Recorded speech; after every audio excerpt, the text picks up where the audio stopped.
How have things changed? Well, I think customers are a lot more informed nowadays, so it makes our job actually easier if you think about it. We're not necessarily spending hours and hours picking vehicles for the customer, helping them pick, even though that's part of our job, but they know so much before they walk in here. They generally know what they want, what they need, what they want, and then from there the salespeople kind of steer them in the right directions. Yeah, I guess because there's so much information, sometimes the information out there may not always be accurate, but I look at it as an advantage regardless, because someone's done their homework or some homework, and then we help inform them in areas where we think maybe they've gotten wrong information. So we do still serve a purpose when it comes to that. I think the old, the guy with the plaid jacket and the sunglasses is still in a lot of people's minds when they come buying a vehicle, regardless if it's new or used. So it's really important that the experience they expect is what they get when they're here.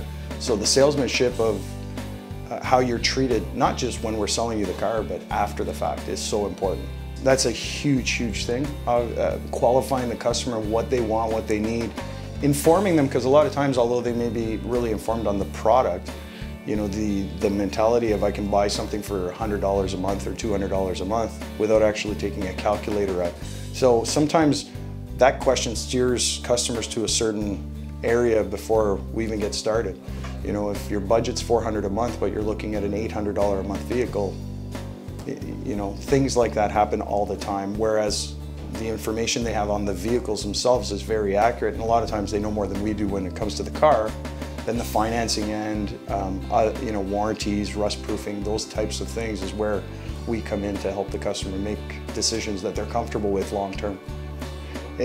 We're so used to it that I think the easy answer is no, you can't get rid of advertising, but I don't think advertising makes the difference in somebody choosing a dealership anymore.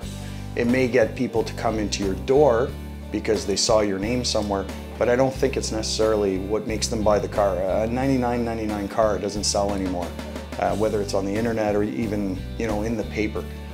It's when they come into the dealership, what are they getting for their money?